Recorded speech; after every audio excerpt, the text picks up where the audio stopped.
Buenas tardes, estimados y estimadas estudiantes del curso Extensión del Centro Infantil a la Comunidad, que se ofrece desde la Cátedra de Trabajo Social de la Escuela de Ciencias Sociales y Humanidades. Vamos a iniciar el repaso de la información básica de los capítulos 1 y 2 y además vamos a realizar un recorrido rápido, ¿verdad?, de revisión de lo que tiene que ver con la presentación del proyecto de investigación que se pide para este curso. Es importante mencionar que por ser esta la primera videoconferencia, porque vamos a tener dos en el transcurso del cuatrimestre, vamos a revisar también los propósitos y objetivos del curso, precisamente para que sepamos hacia dónde nos dirigimos, cuál va a ser el objetivo principal de lo que queremos llegar, para que ustedes también puedan identificar cuál es la información más importante que nos interesa conocer y poder cumplir con los objetivos del curso. Entonces vamos a iniciar mencionando los propósitos del curso que se nos indica también en las orientaciones del mismo. Como propósito del curso tenemos que el estudiante analice el contexto social donde se desarrolla el centro infantil y valore la importancia de la relación entre el centro, comunidad y la familia para garantizar el cumplimiento del enfoque de derechos. En este sentido es importante ir identificando cómo el centro infantil se convierte en un espacio importante y de peso para el desarrollo de la infancia, ¿verdad? En este sentido, no es solamente el espacio familiar el que es importante para el crecimiento de un niño, sino que también un centro infantil.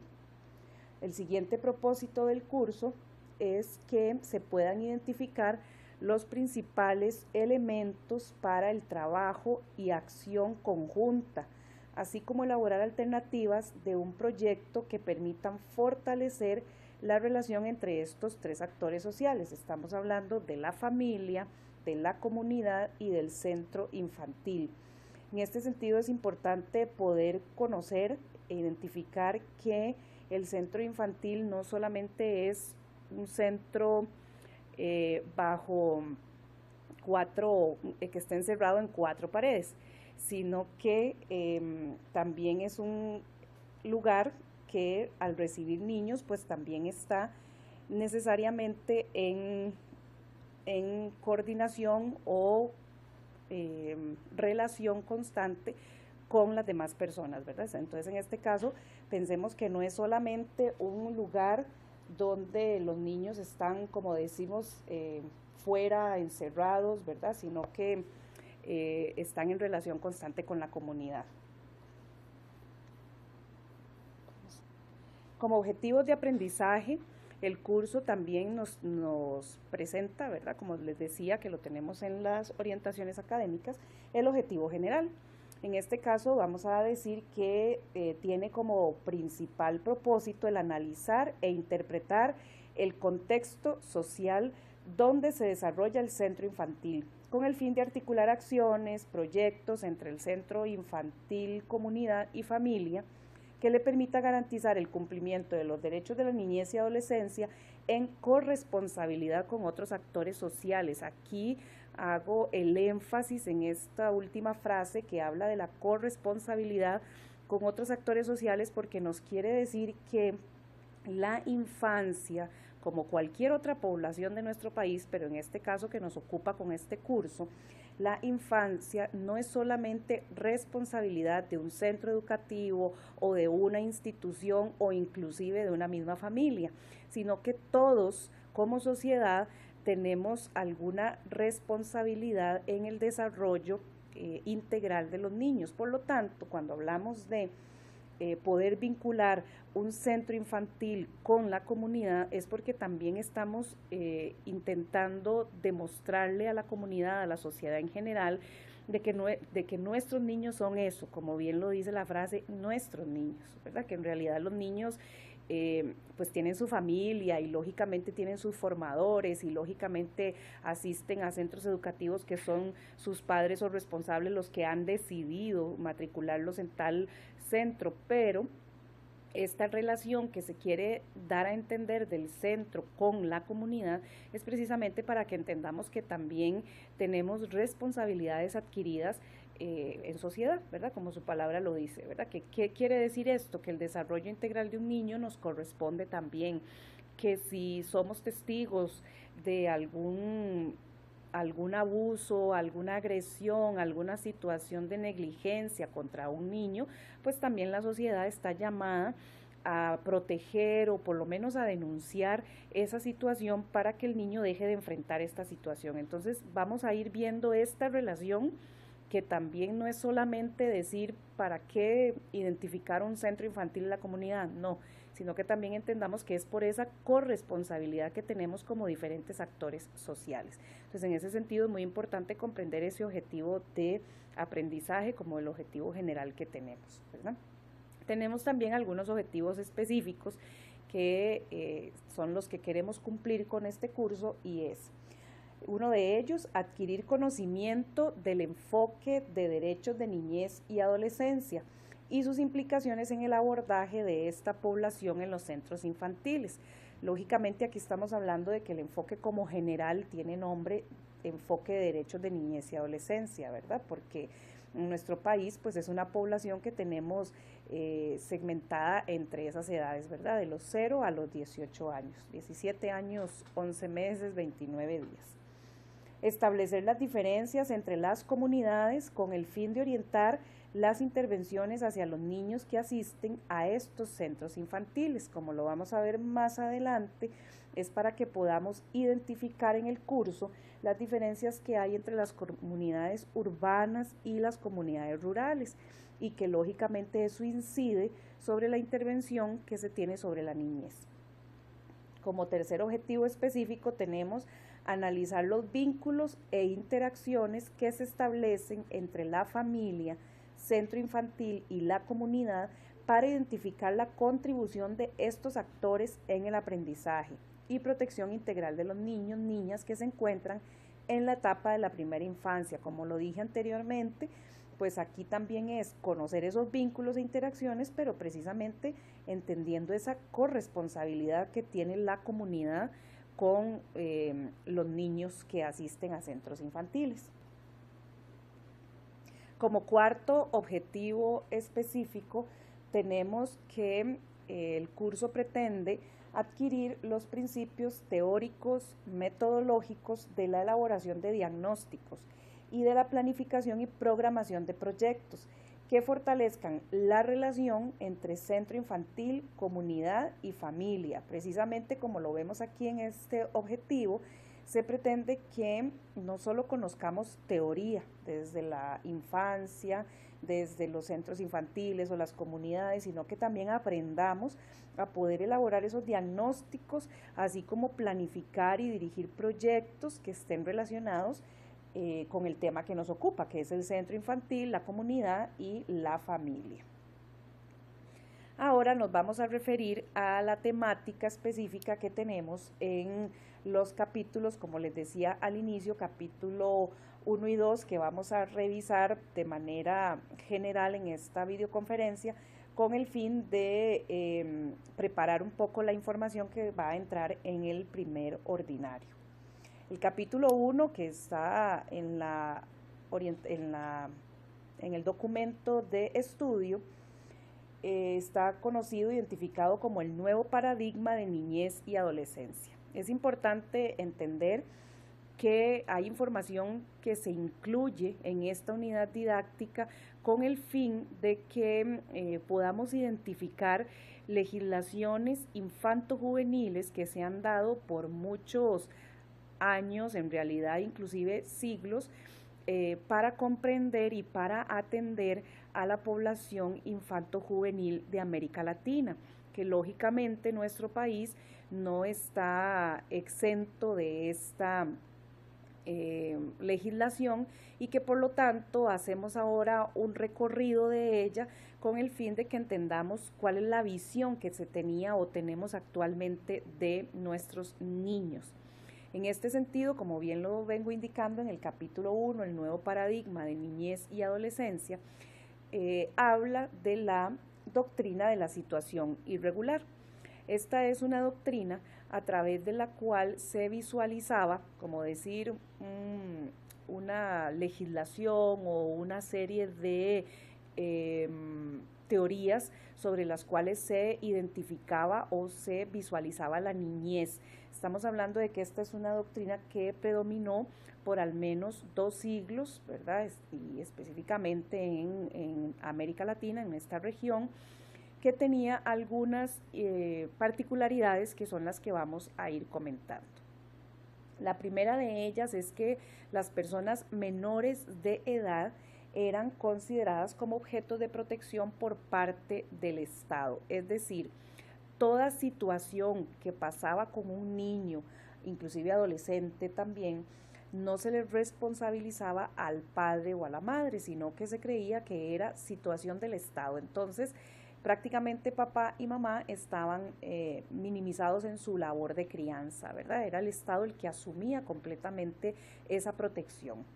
La infancia estaba dividida en 2, como lo vemos aquí, dice, bueno, niños, niñas y adolescentes, ¿verdad? Que por sus siglas, que no tienen satisfechas sus necesidades, quienes eran denominados menores, y por eso entre comillas, ¿verdad? Porque es un término que ya sabemos que hoy se usa pues que no deberíamos usar, y que cuando se usa pues tiene todo una explicación peyorativa, ¿verdad? Porque significa siempre ser menos, ¿verdad? Que otras personas.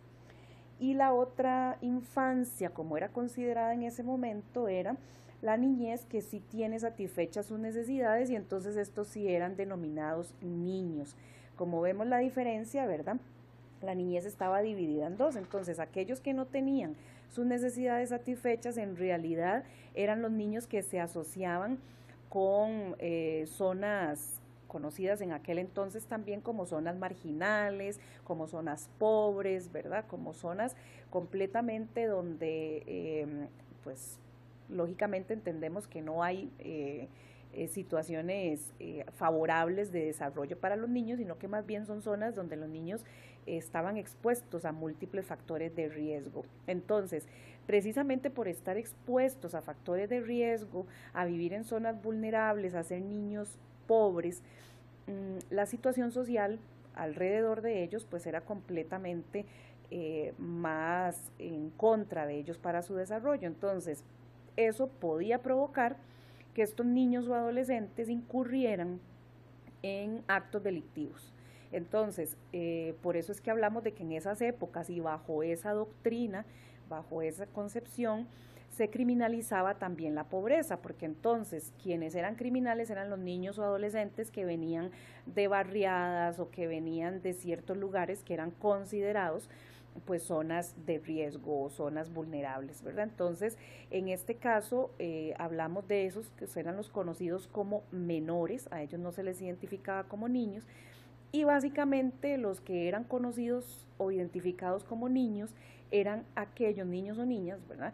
Eran aquellos que pertenecían a familias que no están en estas zonas vulnerables o en estas zonas de riesgo, ¿verdad? Sino que ahí estamos hablando de que su situación económica era muy distinta, y aunque un niño de esos cometiera algún delito, que en realidad eso casi no se daba, ¿verdad? Porque lógicamente la situación económica o el control inclusive de los padres daba para otros niveles, para que los niños no cometieran ningún acto, pero aún así si lo cometían, tampoco era que se les identificaba como menores, ¿verdad? Sino que igual seguía siendo un niño, solamente que cometió un acto, pero ahí sí no intervenía un juez, sino que intervenía el mismo papá o la mamá, porque la situación socioeconómica pues daba para atender esa situación, ¿verdad? En cambio, en el otro contexto, por eso es que hablamos de la criminalización de la pobreza, porque entonces los niños o adolescentes que se desarrollaban en esos espacios y que cometían algo, pues necesariamente eran considerados como delincuentes. Entonces, con esta infancia o esta parte de la niñez que era considerada como menores, eran quienes estaban, como les decía, en riesgo social, eran los que se consideraban que debían ser protegidos, pertenecían a sectores en pobreza, como lo veníamos diciendo, tratados como objetos de caridad y compasión por parte del Estado. Si cometían un delito, debían ser castigados y se les aplicaba la ley tutelar de menores, que esto era lo que veníamos diciendo, que papá y mamá no eran los que intervenían, en este caso intervenía un juez. Las penas normalmente eran privativas de libertad y las personas menores de edad eran alojados en lugares, en instituciones penitenciarias de manera indiscriminada con adultos. Entonces, hubo una época en que están documentadas pues ciertas cantidades de abusos contra los niños y verdad, sobre todo niños en este caso, porque al estar en instituciones penitenciarias con adultos pues sufrían fácilmente, eran sometidos pues a la autoridad de los adultos y por lo tanto abusos de ese poder y eran niños completamente que vivían siendo abusados. El juez de menores resuelve paternalmente las deficiencias individuales del sistema. Entonces el juez aquí, que era tal como se dice arriba, el juez tutelar de menores, era quien asumía de esa forma, como lo dice la ley, paternal, ¿verdad? Esas deficiencias que tenía el sistema. Entonces, como no se le dejaba a papá y a mamá asumir su responsabilidad, pues era el juez el que lo asumía. Si el delito era cometido por los niños, como les decía ahora, que es el otro sector, ¿verdad?, en el que estaba dividida la infancia, no eran objeto de sanciones, ¿verdad? Eso se dejaba a que papá y mamá resolvieran, porque además su situación económica les permitía, por supuesto, resolver la situación sin necesidad de recurrir a un juez, porque en realidad ni siquiera los juzgados tutelares de menores iban a asumir ninguna situación así, ¿verdad? Primero había que identificar de dónde viene el niño para saber si era objeto de intervención de parte de un juez. Por otra parte, tenemos también que se legitima de forma indiscriminada la acción judicial sobre aquellos niños y adolescentes que están en situación de dificultad, ¿verdad? Esto significa que entonces por cualquier situación que cometiera un niño, pues estaba siendo de manera indiscriminado sometido a la autoridad judicial. Se define al menor como al moral o materialmente abandonado. Por eso es que insistimos en eliminar el uso del término menor, ¿verdad? Porque tiene toda una connotación legal, social, que antecede, ¿verdad?, a nuestra infancia de actual y que por lo tanto la expone en un nivel inferior. Se privilegian la institucionalización o la adopción como soluciones para paliar las diferencias de las políticas sociales.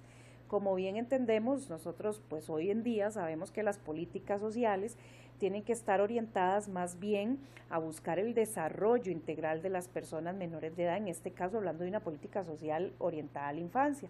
Pero en ese entonces, bajo la doctrina de la situación irregular, pues al niño, al menor en este caso, se le priorizaba ingresarlo a un centro o bien darlo en adopción como si fuera un objeto, ¿verdad?, para poder decir que esa era una política social, ¿verdad? Como no habían políticas sociales realmente, entonces esa era una decisión que tomaban los estados. Tenemos también que mencionar necesariamente que el autor aquí que tenemos en la unidad didáctica hace relación a las corrientes que han contribuido en esas leyes de menores, ¿verdad? Este es un recorrido que hace el autor por las leyes de Latinoamérica, no solamente está hablando de nuestro país, pero que necesariamente incide sobre las legislaciones que tuvo nuestro país en esos momentos. Número 1, tenemos el conservadurismo jurídico corporativo, ¿verdad? Eso significa que el juez siempre, como lo decíamos, ¿verdad?, es el que funciona como padre de familia. Es como decir, hay una situación social o familiar compleja, pero el que interviene es el juez, ¿verdad? Era tan fácil como decir que el papá o la mamá decía, no puedo con este niño, entonces simplemente iba y se lo dejaba a un juez y el juez era el que de manera paternal asumía eso, ¿verdad? Entonces aquí hablamos de un conservadurismo porque era así de extremo, ¿verdad? Entonces se basaba en ese conservadurismo jurídico de que el juez era el único que tenía la capacidad de decidir. Por eso es que mucha de nuestra legislación sigue, aunque se ha venido lógicamente variando, todavía en la actualidad hay un amplio sector de la población que sigue creyendo que es el Estado el único encargado de velar por el bienestar de los niños. Por eso es que intentamos, que lo vamos a ver más adelante, intentamos dar a entender que la infancia y todo lo que sucede alrededor de ellos también es corresponsabilidad de la sociedad, ¿verdad? Porque si entendemos que solo es del Estado o culpamos a una institución en particular, que es el ente rector, por ejemplo, en nuestro país, que es el Patronato Nacional de la Infancia, y si se culpa solamente a una institución por no hacer o no tomar medidas en X o Y situación, pues estaríamos creyendo, ¿verdad? O cayendo en este conservadurismo jurídico, entendiendo que solamente es una institución, en este caso que no es un juez, sino que es una institución a nivel administrativo, pero que es la única que tiene la responsabilidad de atender cualquier riesgo o cualquier situación que cae sobre un niño, ¿verdad? Entonces, en este caso sí hay que entender que eso dejó de visualizarse así, no es el Estado el responsable de la protección de un niño, sino que también es llamada la sociedad y todas las demás personas que están en torno a ese niño a poder atender y proteger y darle seguridad para garantizarle también un desarrollo integral. La segunda corriente que mantenía también y contribuía en las leyes de menores es el decisionismo administrativista. Esto quiere decir que la ley resulta superflua el poder de la acción directa de la esfera administrativa. Como lo decíamos, todo en un espacio administrativo es donde se tomaban las decisiones, ¿verdad? Nada familiar ni nada social. Y número 3, la corriente del basismo de la atención directa, es decir, donde se considera que la ley es un asunto de gobierno y de jueces, y los niños en una etapa posterior aparecen siendo como responsabilidad de las ONGs, que son, recordemos que las organizaciones no gubernamentales son las que vienen posteriormente a cumplir con funciones que el Estado, por su inoperancia, pues ha ido delegando en otras organizaciones. Entonces, en otro momento se llega a considerar que si ya el Estado no podía con sus responsabilidades, se le delegaban a las organizaciones no gubernamentales, ¿verdad? Entonces, como nos damos cuenta, pues ahí hay una responsabilidad que solo caía en terceras personas, ¿verdad? Y nunca quienes eran directamente responsables como padres, madres o sociedad, ¿verdad? Entonces, esta es una de las grandes características que sí queremos dejar aquí claras para que entendamos después cómo cambia esa visión cuando cambiamos de doctrina para entender a nuestra niñez y para crear las leyes que hoy en día son las que les protegen. Eso es básicamente lo que tenía que ver con la doctrina de la situación irregular. Como su palabra lo dice, ¿verdad? Que ustedes se lo van a encontrar también por ahí explicado, es una doctrina que, como dice situación irregular, es porque se atendían situaciones irregulares. Ahora vamos a ver la doctrina que viene a sustituir esa doctrina de la situación irregular y que es conocida como la doctrina de la protección integral. Esta es una doctrina que surge a partir de la Convención de los Derechos del Niño, que fue aprobada por Naciones Unidas en 1989. Esa es una convención que lógicamente nuestro país ratificó también, ¿verdad? Y que no solamente ratificó, sino que también creó el Código de Niñez y Adolescencia a partir de esa convención. A partir de esta o a la luz de esta doctrina, la infancia y adolescencia es considerada como sujeto pleno de derechos, sin división entre ellas, como lo vimos ahora, ¿verdad? Que en la doctrina de la situación irregular eran considerados o menores o niños. Aquí no hay división, aquí todos están en la misma condición. Tenemos que también bajo esta doctrina hay una percepción no eufemística del niño como sujeto de derecho, libertad de expresión, respeto al interés superior del niño, que orientan las políticas gubernamentales a una real articulación de esfuerzos entre el Estado y la sociedad. Esos son solo unos de los principios de la Convención de los Derechos del Niño, que al fin y al cabo se convierten también en los ejes que deben orientar las políticas gubernamentales, como sucede en nuestro país.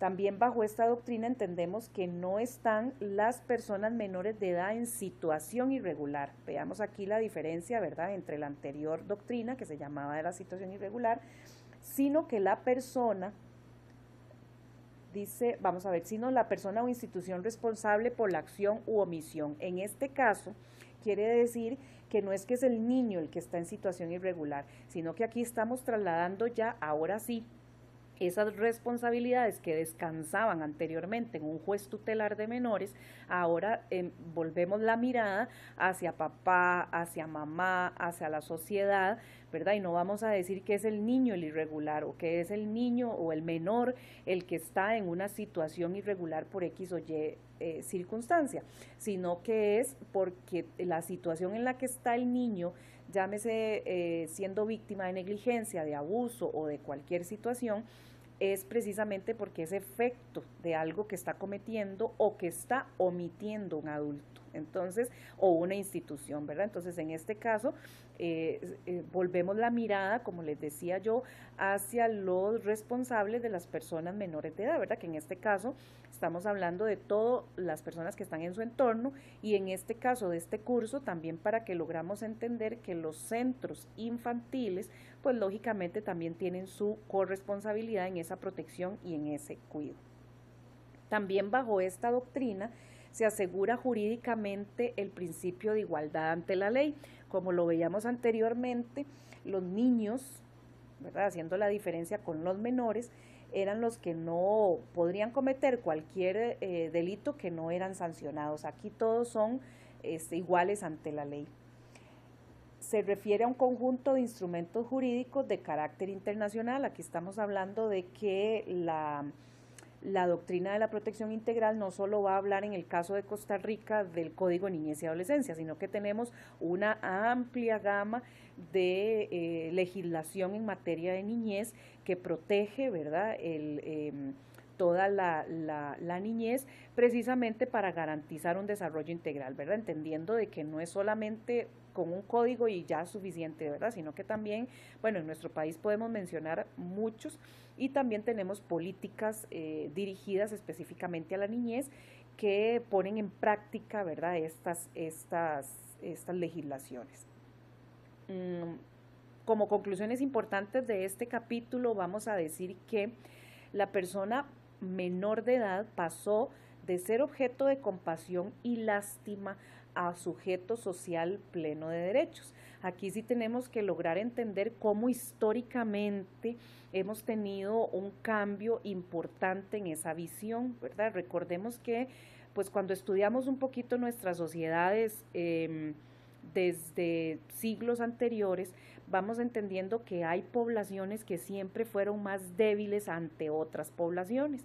En este caso, bueno, es entendido, como lo hemos hablado también en otros cursos, o ustedes como estudiantes lo han tenido que ver en otros cursos, es que, por ejemplo, la mujer históricamente ha tenido una posición más vulnerable o minimizada ante el hombre.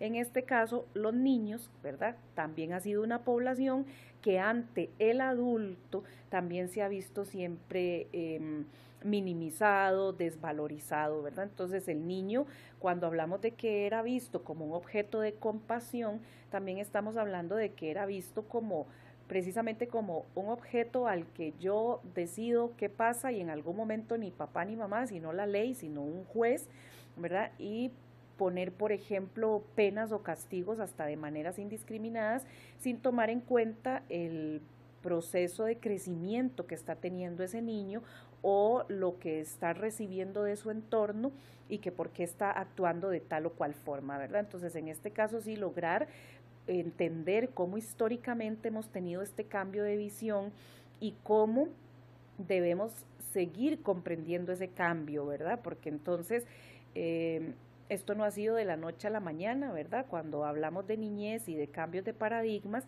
estamos entendiendo de que pesa sobre nuestros hombros siglos de historia y todavía cuesta que entendamos que los niños y niñas son sujetos de derechos, ¿verdad? Entonces, seguimos creyendo que podemos manipular inclusive sus decisiones, sus intereses, sus visiones de mundo y decidir inclusive por ellos, ¿verdad? Entonces, aquí sí tenemos que ir viendo que no solo legalmente, sino que estos cambios también aplican en nuestra sociedad y socialmente y familiar, individualmente, tenemos que ir aplicando también esos cambios, entendiendo que son personas, ¿verdad? Que no por ser niños no son personas, sino que son personas en crecimiento, ¿verdad? Porque si seguimos usando menores, pues seguimos dando a entender que siempre hay alguien mayor que ellos, ¿verdad? Entonces, por eso aclaramos que si vamos a utilizar el término menor, vamos a decir que son personas menores de edad cuando nos estamos refiriendo a que son menores de 18, que todavía no son mayores de edad, pero no la palabra menores como tal, ¿verdad? Sino que, o decir mejor niñez, o decir mejor niños y niñas, ¿verdad? Otra conclusión que tenemos es que se dejó de hablar, bueno, de dos tipos de infancia, como lo decíamos ahora. Se desjudicializa la problemática social, evitándose criminalizar la pobreza, ¿verdad? Ahora entendemos que habrá niños o adolescentes que cometen delitos y que no necesariamente por su ubicación o por donde vivan, ¿verdad? No vamos a quitarle tampoco o a restarle todas las implicaciones que tiene, lógicamente, los lugares o los espacios que son más vulnerables en nuestra sociedad. Cuando hablamos, por ejemplo, de el desarrollo de la niñez, es muy distinta en una zona, por ejemplo, de precario a una zona que no es de precario, ¿verdad? Y que cuenta con todos los accesos y demás.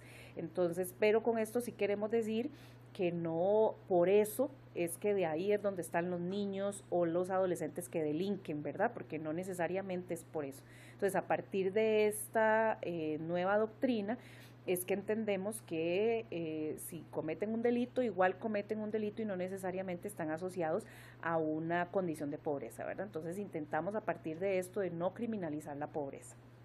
Y se deja el asistencialismo estatal y se introduce el enfoque de derecho, ¿verdad? Con esto quiere decir que ya el Estado no es solamente el que viene y asiste a ese niño o decide qué hacer con este niño, inclusive con esta familia, sino que estamos hablando del enfoque de derechos, ¿verdad? Que ya el enfoque de derechos tiene otras implicaciones, como por ejemplo pensar que las personas menores de edad tienen, empezando por ahí, porque tienen derechos. Bueno, entonces tenemos que identificar cuáles son esos derechos, qué nos dice la convención o qué nos dice toda la legislación que protege a nuestra niñez, para poder entender que entonces hay todo un enfoque de derechos, ¿verdad? Que entonces yo como adulto no puedo permitirme interrumpirle ese derecho al niño, ¿verdad? Entonces podemos enumerar muchos derechos, como cuando hablamos del derecho a la educación, cuando hablamos del derecho al desarrollo integral, del derecho a la salud, entre otros, ¿verdad? Entonces eso implica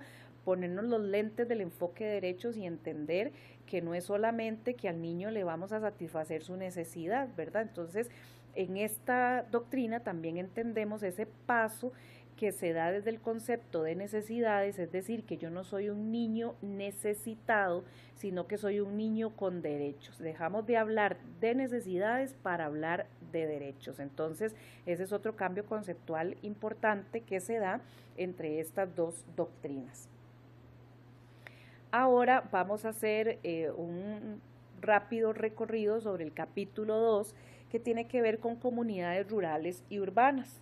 Este capítulo en realidad es importante y está incluido dentro de esta unidad didáctica, porque la comprensión de la infancia en estos espacios es distinta. Entonces, por eso también tenemos que tener comprensión de qué son esas comunidades, ¿verdad? Cuáles son las diferencias y cómo vamos a estar entendiendo el desarrollo de la infancia en ellas. Bueno, como conceptos básicos de manera general, tenemos que como desde un enfoque geográfico, la comunidad es descrita como un conjunto de personas que habitan en una determinada zona, regida por una dirección política, económica y social, propia o centralizada, que hacen vida común a través de sus relaciones, ¿verdad? Si lo vemos entonces, como su palabra lo dice, enfoque geográfico, pues nos queda claro que es un espacio en determinado sitio, en determinado lugar, ¿verdad? Que tiene una dirección política, económica y social. También tenemos la visión o el concepto desde el enfoque funcional o psicológico. Desde lo que nos dice es que las comunidades se centran en el logro de la cooperación y ayuda mutua de los miembros. en las acciones que el grupo lleva a cabo para cumplir con las metas definidas en forma conjunta. Es decir, esto aporta un poco más a solo el enfoque geográfico, porque el enfoque geográfico es como decir, bueno, yo vivo en tal comunidad, pero no me siento en comunidad tal vez desde un enfoque funcional o psicológico porque no me relaciono o no hay un momento de cooperación y ayuda mutua con los miembros, ¿verdad? Entonces, para que vayamos viendo esas diferencias.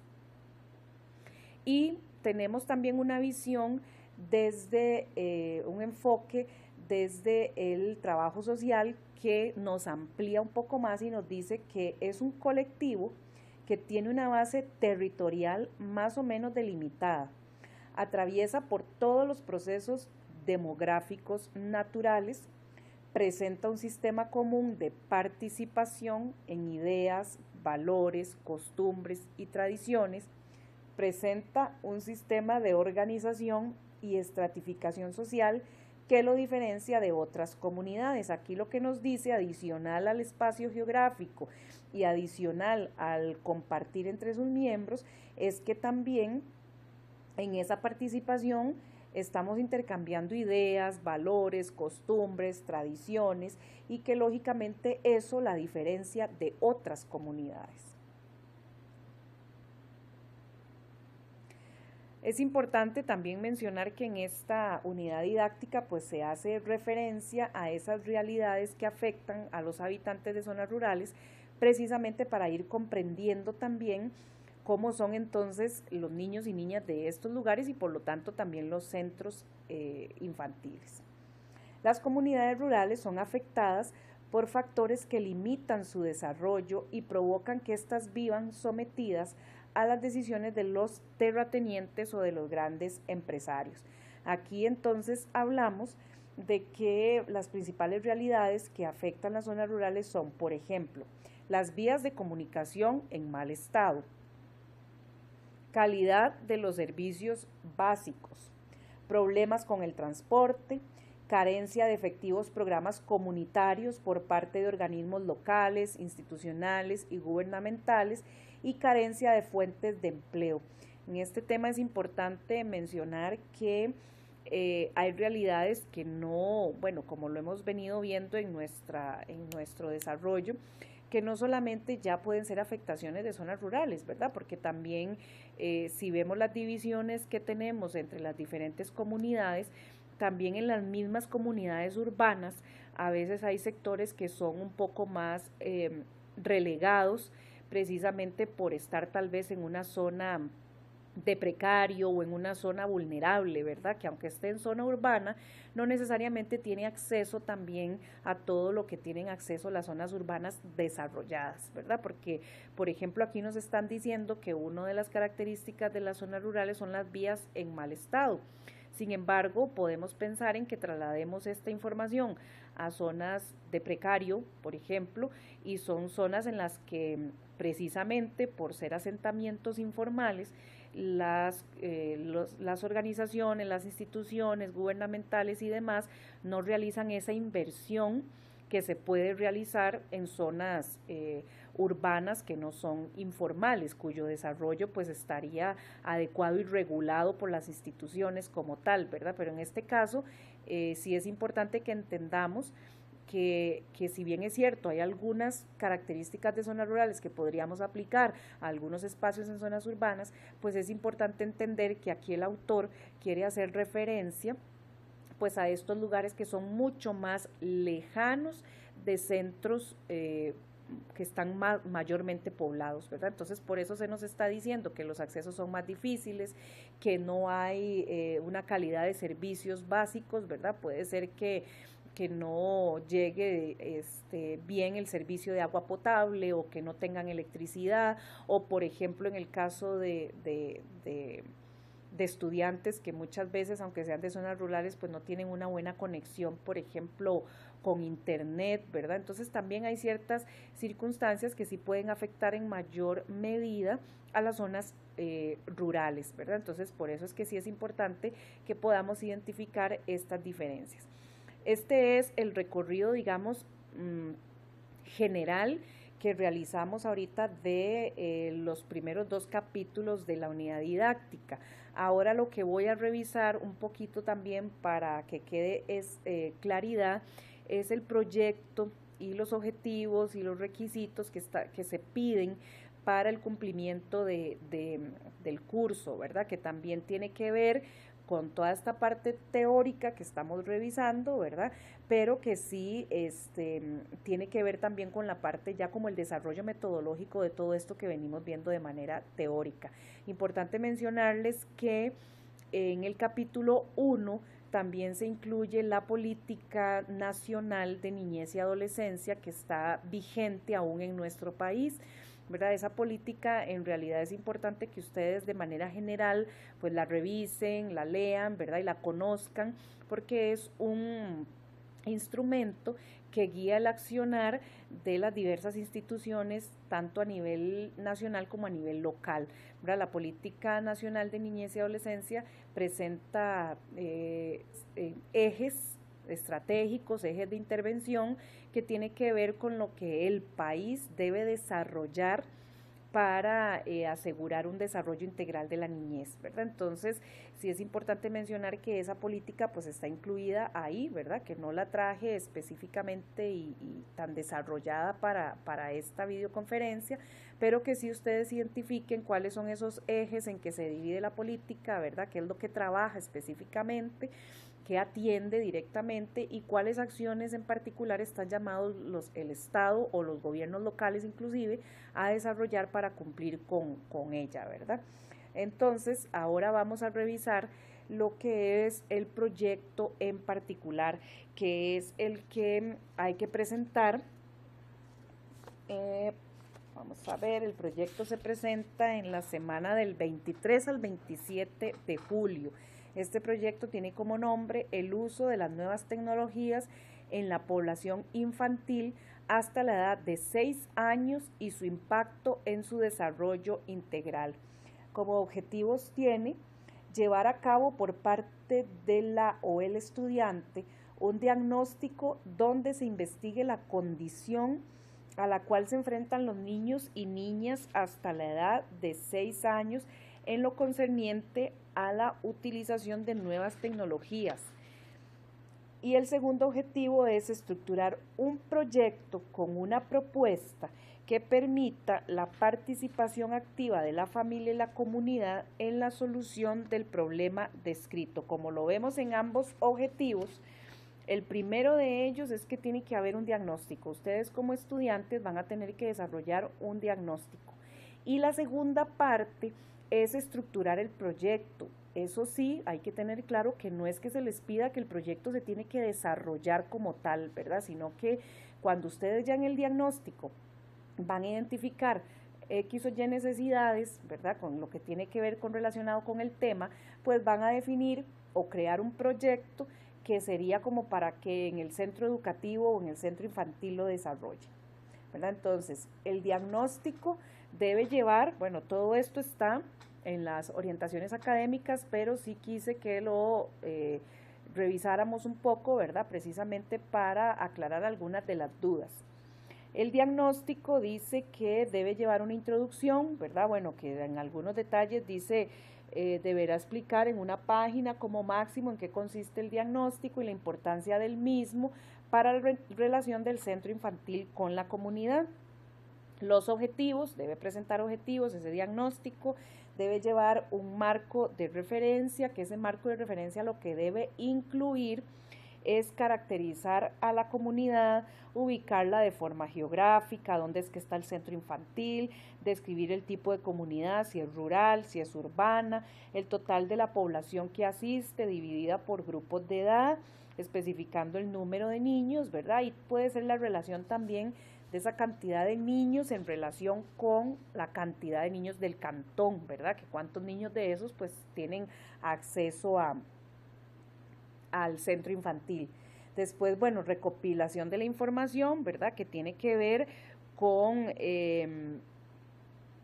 las actividades muy particulares que son, tienen que haber entrevistas grupales y lógicamente generar una discusión grupal y aquí se indica, un primer grupo es que tiene que estar conformado por la directora del centro, 2 o 3 docentes del centro infantil, personal de apoyo y personal administrativo. Ese es un primer grupo a entrevistar. El segundo grupo a entrevistar son padres, madres o personas encargadas de los niños y niñas que asisten al centro. Se recomienda que sea entre 6 y 8 personas. Y un tercer grupo de entrevista es a funcionarios claves de 2 o 3 instituciones públicas. Puede ser funcionarios de salud, de educación y protección, de garantía y derechos de la población infantil o instituciones privadas que ustedes tengan pues relativamente cerca del centro infantil, y una entrevista a grupos comunales con los que tenga relación el centro infantil. Para esto deben elaborar las guías de entrevistas, por supuesto, ¿verdad? Para saber qué son lo que ustedes van a preguntar a cada grupo.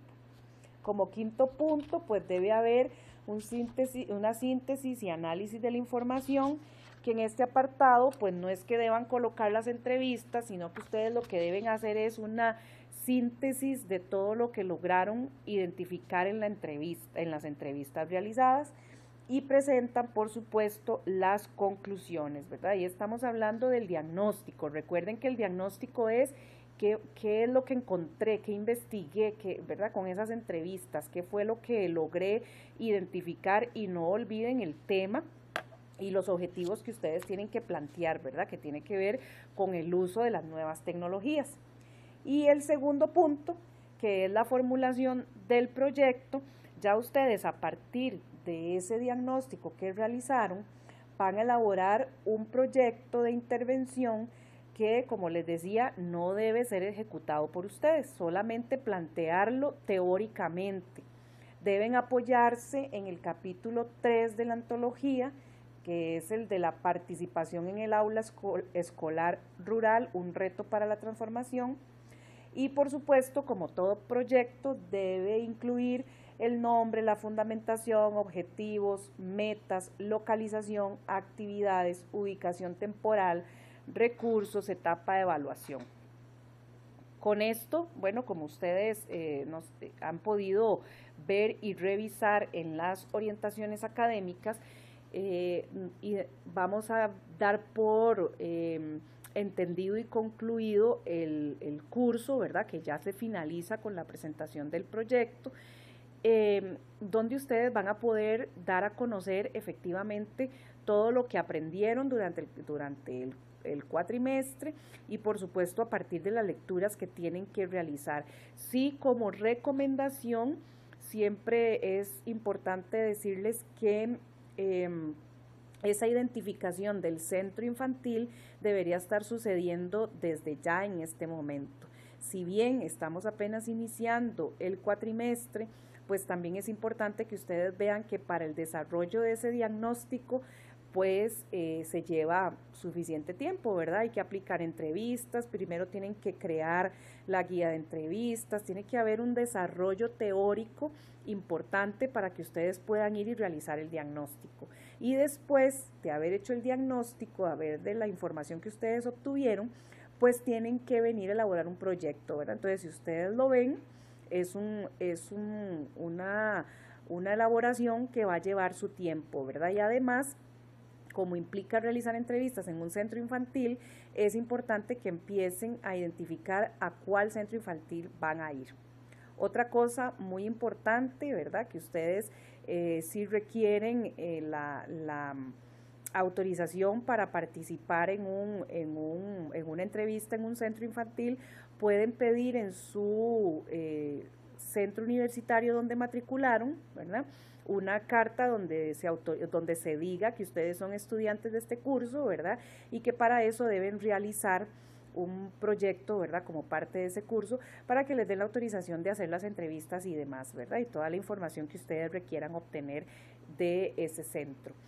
Esa organización con tiempo, esa organización previa es lo que les va a llevar al éxito también de de este trabajo, ¿verdad? Para que lo realicen de forma correcta en tiempo y que también puedan tener el espacio de preguntas, ¿verdad? Que en el camino se puede hacer. Y por el momento esto sería la información que les vamos a brindar en esta videoconferencia. Esperamos que sea de provecho para ustedes, ¿verdad? Y que hayan obtenido la suficiente información para poder guiar su trabajo y su estudio en este cuatrimestre. Muchas gracias y nos vemos en una siguiente tutoría.